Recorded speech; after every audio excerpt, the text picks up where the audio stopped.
नमस्कार साथियों, मैं अनिल मावर फिर से स्वागत करता हूँ अपने YouTube channel the nursing officer में। जैसे आप सबको पता है कि अभी नॉर्सेट 10 का मेंस का एग्ज़ाम लगा था 30 अप्रैल को। उम्मीद है आप सबका एग्ज़ाम अच्छा गया हो।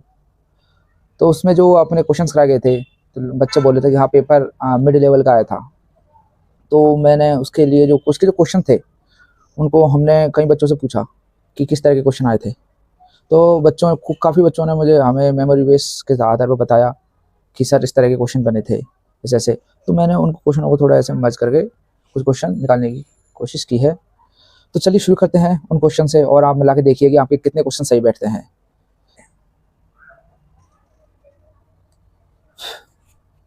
बच्चों पेपर तो अच्छा आया था, ऐसा पेपर आना भी चाहिए। A child vomiting along with A sodium level 150 MEQ per liter. What is the expected finding? एक चाइल्ड वॉमिटिंग कर रहा है अलॉन्ग विद सोडियम लेवल उसका जो 150 MEQ पर लीटर शो हो रहा है। What is the expected finding क्या होगी, बताइए क्या होना चाहिए। आप क्या करके आए थे? हाइपरवोलेमिक हाइपरनेट्रीमिया, हाइपरनेट्रीमिया, हाइपोनेट्रीमिया या इवोल्मिक हाइपोनेट्रीमिया, और डी है हाइपोवोलेमिक हाइपरनेट्रीमिया। क्या होना चाहिए इसका आंसर? क्वेश्चन को ढंग से समझना। अब जैसे आपने क्वेश्चन किया हुआ तो उसमें आप इस क्वेश्चन को तोड़िए। इस क्वेश्चन ज़्यादा लंबा है नहीं, फिर भी क्वेश्चन में फोकस किस चीज़ पे किया गया उस पर आप ध्यान देना है आपको। देखिए क्वेश्चन में फोकस किया गया है वॉमिटिंग पे एंड आल्सो सोडियम लेवल। तो देखिए कि अगर कोई पेशेंट है, अगर वो अपने उसके शरीर में अगर वो पेशेंट वॉमिटिंग कर रहा है तो फ्लूइड लॉस हो रहा है, तो ज़्यादा चांसेस है कि उसमें हाइपोवोलेमिया शो होगा। और क्वेश्चन खुद चीख चीख के बोल रहा है कि सोडियम लेवल 150 MEQ पर लीटर है। अब नॉर्मल सोडियम लेवल कितना होता है? 135 से 145 MEQ पर लीटर। अब ये वैसे ये ज़्यादा है, वैसे दिखा रहा है कि 150 दिखा रखा है, तो ये हाइपरनेट्रीमिया आल्सो पहले से अवेलेबल है। और वोमिटिंग हो रही है तो हाइपोवोलेमिया, फ्लूइड कम हो चुका है। तो इसका राइट आंसर आपको सीधे ही पता चल रहा है, डी होगा। हाइपरवोलेमिया बिल्कुल नहीं हो सकता, हाइपरनेट्रीमिया दोनों चीज़ सही होनी चाहिए। तो ये भी नहीं होगा, ये वैसे नहीं होगा। Hypernatremia hyponatremia wrong. Euvolemic hyponatremia बिल्कुल गलत। सीधे आप देखिए क्वेश्चंस क्या पूछ रहा है। क्वेश्चन डिमांड क्या पड़ी, हमें आंसर देना। जल्दबाजी बिल्कुल नहीं करनी है, बिल्कुल भी नहीं करनी है। कभी बच्चे क्या करते हैं कि वो हेजिटेशन में आकर जल्दी से क्लिक कर देते हैं, इसलिए बिल्कुल भी नहीं करना है। पूरा फोकस रह के आराम से पेपर देना है। ठीक है दोस्तों, क्वेश्चन सेकंड देखते हैं। क्वेश्चन सेकंड क्या कहता है, पढ़िए क्वेश्चन पढ़िए। A doctor order nursing officer record vital signs of a patient but nursing officer forget to do it resulting deterioration in the patient health. Example of, बताइए इसका मतलब क्या है। Nursing officer vital sign check करना भूल गया patient के, जिससे पेशेंट की हेल्थ पर थोड़ा प्रभाव पड़ा। तो एग्जाम्पल बताइए, बताइए दोस्तों। क्या होना चाहिए? देखिए क्वेश्चन में बोला है बैटरी। बैटरी क्या होता है? बैटरी क्या होता है, ऑसल्ट क्या होता है, माल प्रैक्टिस क्या होता है, ये आपको आने चाहिए, तभी हम आराम से क्वेश्चन ऐसे दे पाएंगे। बैटरी क्या होता है? बैटरी मतलब आप मानो कि कोई पेशेंट है, ये इसका मतलब होगा कि इंटेंशनल, जानबूझकर, अनऑथराइज्ड टचिंग। कोई पेशेंट है, हम जानबूझकर उसको टच करते हैं तो उसको क्या बोलते हैं? उसकी परमिशन के बिना हम जानबूझकर पेशेंट को टच किया जाता है तो उसको बोलते हैं बैटरी। ठीक है। ओसल्ट, ओसल्ट क्या होता है? इसका मतलब क्या है ओसल्ट, बताइए।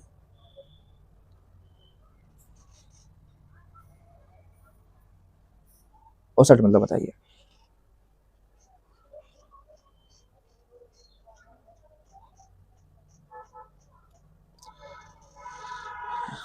असल्ट मतलब आप समझेंगे कि असल्ट एक इंटेंशनल जानबूझकर एक ऐसा एक्ट क्रिएट किया जाता है जिसमें उसको पेशेंट को डर पाया जाता है, धमकाया जाता है, उसको बोला जाता है असल्ट। माल प्रैक्टिस क्या होता है? एक होता है नेगलेंसी, एक होता है माल प्रैक्टिस। अब आप माल प्रैक्टिस मतलब क्या समझते हैं? ये टाइप ऑफ नेगलेंसी है जिसमें प्रोफेशनल पर्सन जो होता है वो पेशेंट को हार्म करता है। माल प्रैक्टिस क्या चीज़ है? ये एक प्रोफेशनल नेगलेंसी है। इसमें क्या होता है कि पेशेंट को अपन प्रॉपर तरीके नेगलेक्ट कर देते हैं, प्रॉपर तरीके से उसकी केयर नहीं देते, स्टैंडर्ड केयर नहीं दे पाते, जिस कारण पेशेंट को हार्म हो सकता है। थर्ड क्वेश्चन देखिए, a patient with acute psychosis is admitted to the psychiatric ward. What should be priority nursing action? बताइए, साइकेट्रिक वार्ड में पेशेंट आया है एक्यूट साइकोसिस का, आपका नर्सिंग एक्शन क्या रहेगा? प्रायोरिटी उसको provide details psycho education about illness, education देंगे उसको साइकोटिक, या फिर मेंटेन सेफ्टी रखेंगे विद क्लोज ऑब्जर्वेशन, या encourage to the participate group therapy immediately, या बीइंग न्यूट्रिशनल काउंसलिंग, क्या करना चाहिए? अगर प्रायोरिटी पूछा जाए तो हमेशा सेफ्टी पे हमेशा कंसर्न रहेगा आपका, हमेशा सेफ्टी प्रायोरिटी रहेगी। कोई भी साइकोट्रिक का पेशेंट रहता है वो हार्म अपने आप को हार्म कर सकता है, बिल्कुल दूसरों को हार्म कर सकता है, तो सबसे पहले उसकी सेफ्टी रखो और उसको क्लोज ऑब्जर्वेशन रखो, कहीं वो अपने आप को नुकसान ना पहुँचा ले। तो फर्स्ट प्रायोरिटी हमारा यही रहेगा। साइको एजुकेशन वो बाद में दी जा सकती है, इंपॉर्टेंट है, पर वो अभी समझेगा भी नहीं। एक्यूट कंडीशन में वैसे साइकोटिक पेशेंट है, उसको समझाएंगे उसके कुछ समझ में नहीं आएगा, सब चीज़ कॉम्प्लेक्स हो जाएगा, उसके कॉम्प्लिकेटेड हो जाएगी। ग्रुप थेरेपी, उसको ग्रुप थेरेपी में ग्रुप में रखोगे और उसको समझाने की कोशिश करोगे ग्रुप में रखोगे तो वो पहले स्टिमुलेशन है, आपस में दूसरे लड़ने लग जाएंगे, एक दूसरे हार्म पहुंचा लेंगे, तो उसको कभी भी ग्रुप में नहीं रखना है शुरू में, धीमे धीमे उसको बाद में रख सकते हैं आप। न्यूट्रिशन काउंसलिंग, ये काउंसलिंग न्यूट्रिशन काउंसलिंग जरूर इंपॉर्टेंट है, फर्स्ट प्रायोरिटी अभी बिल्कुल भी नहीं है। फर्स्ट प्रायोरिटी हमारा maintain safety and close observation रहेगा, ऑब्जर्वेशन रखना है इसको 10 से 15 मिनट शुरू में। ठीक है दोस्तों, क्वेश्चन नेक्स्ट,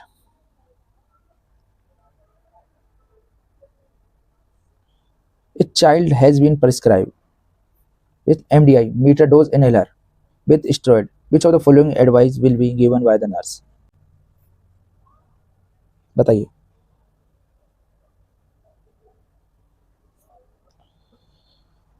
देखिए, स्लो ब्रीथिंग टेक्निक, अगर बच्चे को हम स्लो ब्रीथिंग टेक्निक करवाएंगे तो उससे क्या होगा? Slow breathing technique not effective after MDI, उसका मीटर डोज इनहेलर जो यूज ले रहा है उससे जो ड्रग्स जो स्टेरॉइड उसके अंदर जा रहा है मेडिकेशन, वो प्रॉपर जा पाएगा स्लो ब्रीथिंग टेक्निक बताने से? नहीं। इस उसको चाहिए डीप स्लो इनहेलेशन, डीप गहरी लंबे ताकि प्रॉपर जो उसने मीटर डोज इनहेलर से जो भी मेडिकेशन ली है वो प्रॉपर उसके अपने उसके लोअर एयरवे में जाए प्रॉपर तरीके से। Not a technique breathing technique, तो ये एलिमिनेट हो गया। होल्ड ब्रीथ 4 सेकेंड, बिल्कुल नहीं, 10 सेकेंड। लंबे समय तक होल्ड करेगा तो मेडिकेशन प्रॉपर उसके जो लोअर एयरवे में रुकी रहेगी। Wash gargle the mouth after MDI puff, meter dose inhaler से जो पफ जो उसने यूज लिया है वो प्रॉपर लेने के बाद हमें उसको क्या करना है? प्रॉपर माउथ को गार्गल करना है। क्यों? क्योंकि जो भी MDI में जो स्टेरॉइड डाला जाता है, जो भी मेडिकेशन डाली जाती है, वो क्या कर सकती है? वो माउथ में बैक्टीरिया डेवलप कर सकती है, फंगस इन्फेक्शन होने के चांसेस ज़्यादा रहते हैं, इसलिए माउथ को गार्गल करिए, क्लीन करिए। क्योंकि Candida albicans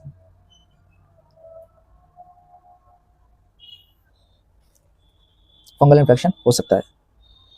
oral ulcer, with prevalent oral ulcer, और अल्सर भी हो सकते हैं, स्टेरॉइड कैन इरिटेट कर सकता है, इसलिए clinically priority most common complication में provide the fungal infection rather than general oral infection. लेकिन फर्स्ट प्रायोरिटी क्या रहेगा?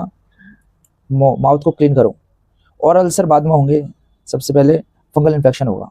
फर्स्ट प्रायोरिटी फंगल इन्फेक्शन होने के चांसेस सबसे ज़्यादा रहते हैं, इसलिए राइट आंसर रहेगा सी। ये भी एलिमिनेट, ये भी एलिमिनेट। देखिए दोस्तों, ऐसे क्वेश्चन ही आते हैं, यही क्वेश्चन, इसलिए क्वेश्चन इंपॉर्टेंट है। जब भी आप एग्जाम देते हो तो आप जल्दबाजी ना करें, उसमें पूछा क्या गया, डिमांड किया गया, क्या किया गया है क्वेश्चन में, उसके अकॉर्डिंग ही आप जवाब दें, जल्दबाजी नहीं करें। ठीक है दोस्तों, हमारा नेक्स्ट क्वेश्चन है, a patient is chronic lung disease was on face mask support after 5 से 10 minute he developed dizziness and cyanosis, which following nursing action should be done next. देखो ये क्वेश्चन होते हैं जो सीधे ही हम क्या करते हैं, इनको जल्दबाजी में इनको गलत कर देते हैं। समझिए क्वेश्चन क्या कह रहा है, ऐसे क्वेश्चन ही हमारे गलत होते हैं दोस्तों, समझिए। ऑप्शन ए है, encourage the patient take deep breathing rapid breathing. उस पेशेंट को बोलेंगे तो टेक डीप ब्रीथिंग लो, रैपिड जल्दी सांसें लो, उससे बोलने से वो डिजीनेस साइनसिस कम हो जाएगी, सोच के बताइए।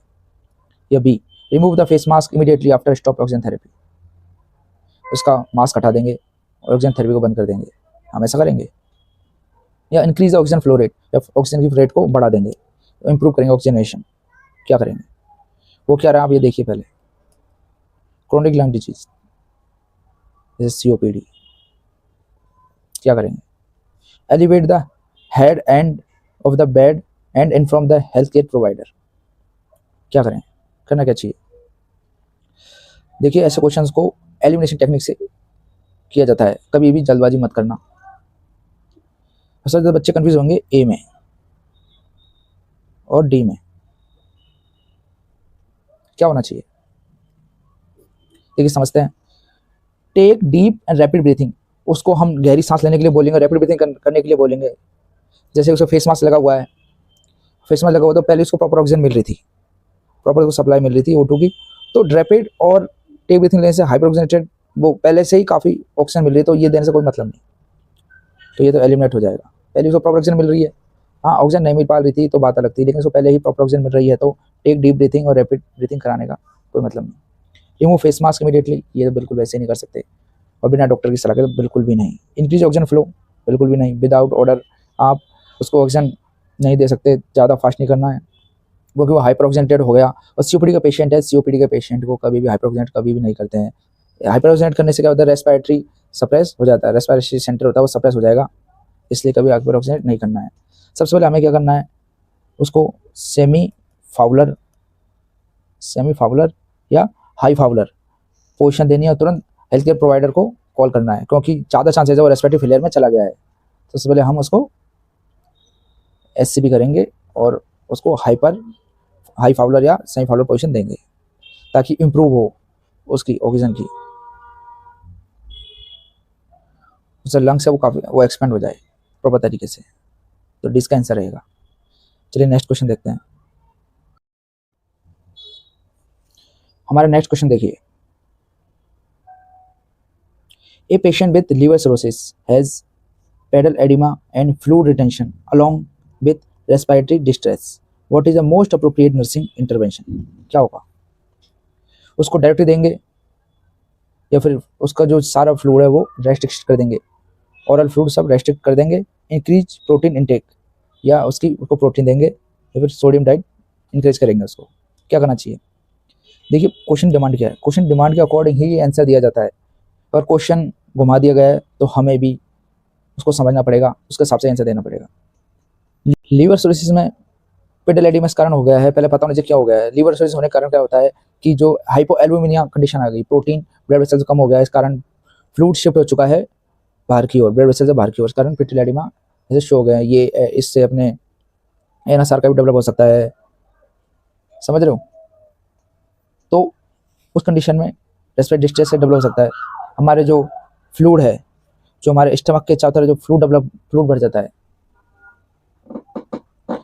एब्डोमेन में फ्लूइड बढ़ जाएगा, वो एसाइटिस डेवलप होगा, तो रेस्पिरेटरी टेंशन, रेस्पिरेटरी डिस्ट्रेस हो सकता है, क्योंकि प्रेशर लंग्स को ऊपर की तरफ प्रेशर डालेगा। अगर एसाइटिस डेवलप हुआ तो फ्लूइड इतना ज़्यादा बढ़ने के कारण अपने जो लंग्स हैं उनको ऊपर की ओर प्रेशर डाला जाएगा, तो हमारा रेस्पिरेटरी डिस्ट्रेस डेवलप हो सकता है। तो सबसे पहले हमारा नर्सिंग इंटरवेंशन क्या होना चाहिए, हमें ऑल फ्लूइड वो बंद कर देना चाहिए? नहीं, बिल्कुल भी नहीं, कभी भी फ्लूइड को बिल्कुल पूरा रेस्ट्रिक्ट नहीं करना है।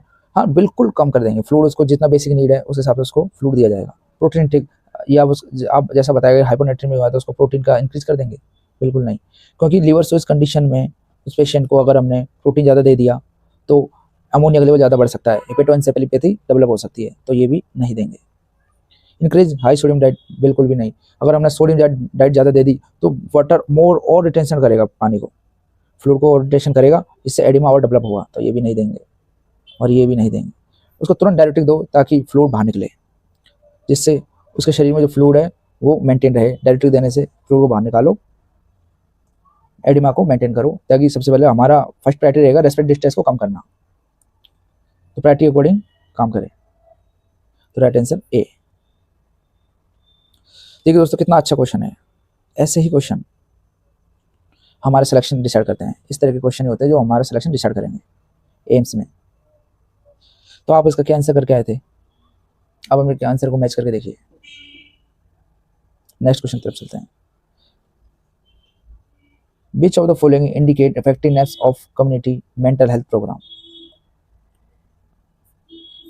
Community in mental health program increase the stigma toward mental illness, increase the hospitalization rate, decrease relapse, increase the social isolation of a patient. ऐसे क्वेश्चन क्या कहना चाह रहे हैं बताइए।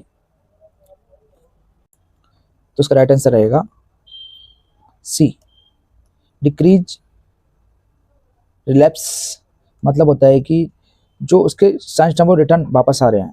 रिलैप्स का मतलब होता है कि जो उसके साइन सिस्टम्स है वो वापस आ रहे हैं एक पीरियड के दौरान, तो वो डिक्रीज हो जाना, वो इसका इफेक्टिवनेस शो करेगा कम्युनिटी मेंटल हेल्थ प्रोग्राम के तरीके कि हमने जो प्रोग्राम चलाया गया था कम्युनिटी मेंटल हेल्थ प्रोग्राम, वो कितना इफेक्टिव रहा। जो उसके जो सिम्टम वो जो पेशेंट है उसका सिम्टम बार बार रिटर्न आ रहे हैं, वो कम हुए या नहीं। अगर वो कम हो रहे हैं तो इफेक्टिवनेस से ऊपर, तो इसका राइट आंसर रहेगा सी। देखिए नेक्स्ट क्वेश्चन, आगे बढ़ते हैं।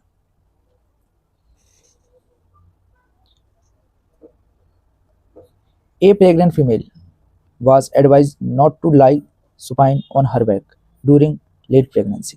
Which following is the most appropriate reason behind the statement? बताइए। एक फीमेल पेशेंट है, उसको हम एडवाइज नॉट टू लाई, कि उसको बोल रहे हैं कि आप सीधे लेटे मत रहो पीठ के बैक के सपोर्ट में during late pregnancy. Which following is the most appropriate, सबसे वो रीजन क्या है, किस रीजन के through? Due to the risk of placental separation, या एनहांस द यूट्रोप्लेसेंटल सर्कुलेशन, इससे यूट्रोप्लेसेंटल सर्कुलेशन इंप्रूव होता है। Prevent pressure on inferior vena cava, या डिक्रीज द यूटेराइन कॉन्ट्रैक्शन। आपने क्या आंसर किया था इसका, क्या होना चाहिए? देखिए क्वेश्चन को समझिए दोस्तों, यही क्वेश्चन आते हैं। लाई सुपाइन, अगर हम अगर उसको बैक के बल लेटाएंगे तो उसका शो होगा hypo, supine hypotension. Syndrome develop होता है लेडी के, ये देखने को मिलता है लेट प्रेगनेंसी में, जब उसको वो अगर बैक के बल लेटी हुई रहेगी तो। अब आपको पता है कि प्लेसेंटल सेपरेशन पता होना चाहिए। प्लेसेंटल कब होने के चांसेस है? जब हाइपरटेंशन हो जाए, जब बीपी बढ़ जाता है तब प्लेसेंटल सेपरेशन होने के चांसेस ज़्यादा रहते हैं। Uteroplacental circulation, uterus placental circulation increase होगा? बिल्कुल नहीं, ये भी हाइपरटेंशन नहीं होगा। इससे ज़्यादा बढ़ने के कारण बच्चे को प्रॉपर न्यूट्रिशन मिलते हैं। इससे सुपाइन लेटाने से हमें क्या घाटा हो रहा है वो बताना है। Prevent the pressure on inferior केवा, अगर हम उसको सुपाइन लेटाएंगे तो जो उसकी आईवी इंफीरियर केवा है वो सप्रेस हो जाएगी, कॉन्ट्रैक्ट हो जाएगी, जिससे प्रॉपर बच्चे को सप्लाई नहीं पहुंच पाएगी ऑक्सीजन की, वो हाइपोक्सिया जा सकता है, फीटल हाइपोक्सिया डेवलप हो सकता है। तो इसलिए उसको सुपाइन कंडीशन में नहीं लेटाते हैं और सुपाइन हाइपोटेंशन डेवलप होगा।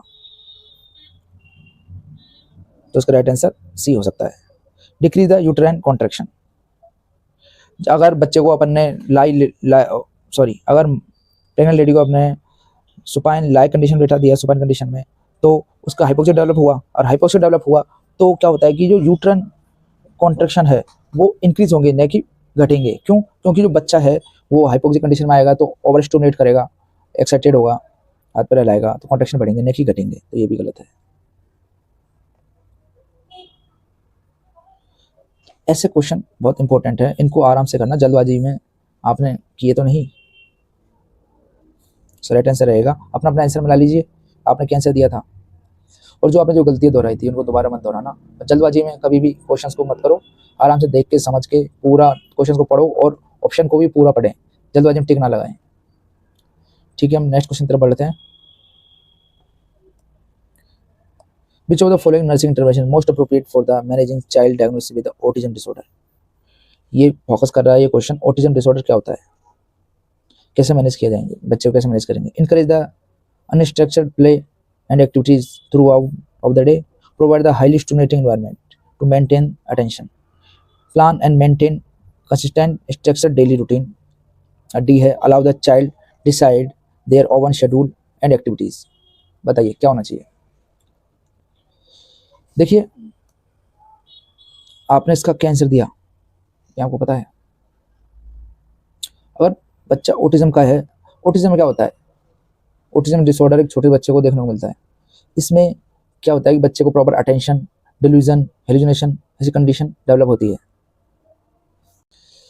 ऑटिज्म में क्या होता है, बच्चे को anxiety, stress, behaviour changes develop देखने को मिलते हैं। तो उसको अनस्ट्रक्चर्ड प्लान प्ले उसको बताएंगे नहीं पहले ही कि उसको क्या खेल एक्टिविटी करवाई जा रही है थ्रू डे, तो वो स्ट्रेस उसका डेवलप और बढ़ सकता है, तो ये नहीं होगा। Highly stimulating environment, maintain attention, बिल्कुल भी नहीं। अगर ऑटिज्म वाले पेशेंट को हाईली स्टिमुलेटिंग एनवायरनमेंट दे देंगे अटेंशन देने के लिए, पहले उसका अटेंशन गड़बड़ा रखा होता है, तो ज़्यादा स्टिमुलेशन नहीं देनी, वो कंफ्यूज ज़्यादा होगा, वो उसका एंजाइटी लेवल और ज़्यादा बढ़ता जाएगा। Maintain the consistent structure daily routine. हाँ, अगर हम उसको पहले ही उसका जो डेली रूटीन को पहले ही प्री प्लान कर देंगे, कंसिस्टेंस को सेम रखेंगे, डेली रूटीन स्ट्रक्चर रहेगा पहले बता देंगे, तो उसकी जो एंजाइटी रिलीव हो जाएगी, स्ट्रेस का लेवल कम रहेगा बच्चे का, वो कन्फ्यूज कम होगा, तो ये हम उसको कर सकते हैं। पर हमेशा क्वेश्चन सारे पढ़िए, अगर आपको लग रहा है ये आंसर सही है तो रोकिए और लास्ट ऑप्शन भी जरूर पढ़िए। The child to decide their own schedule and activity. बच्चे को खुद को डिसाइड करने दीजिए ओवन शेड्यूल एक्टिविटी, बिल्कुल भी नहीं। बच्चा इतना ऑटिज्म का बच्चा है, वो प्रॉपर ढंग से समझ नहीं पा रहा, सेल्फ अंडरस्टैंडिंग प्रॉपर नहीं हो पा रही है उसकी, तो वो कहाँ से अपना शेड्यूल एक्टिविटी सेल्फ करेगा, तो ये भी आंसर गलत रहेगा, तो राइट आंसर सी रहेगा। आज हमने करा दिया आपको 10 क्वेश्चंस, ऐसे ही आपको और क्वेश्चन करवाए जाएंगे। आप हमारे साथ बने रहिए, आप बताइए कि आपके किन किन क्वेश्चन में आपकी गलतियाँ ली, और आपको कोई भी कन्फ्यूजन हो इन क्वेश्चन रिलेटेड तो आप हमारे कमेंट बॉक्स में लिख सकते हैं, और कुछ भी क्वेरी हो आप हमसे पूछ सकते हैं। और ऐसे ही मोर इन्फॉर्मेटिव जानकारी के लिए आप हमारे चैनल को लाइक, शेयर एंड सब्सक्राइब करें और फॉलो करें। Thank you.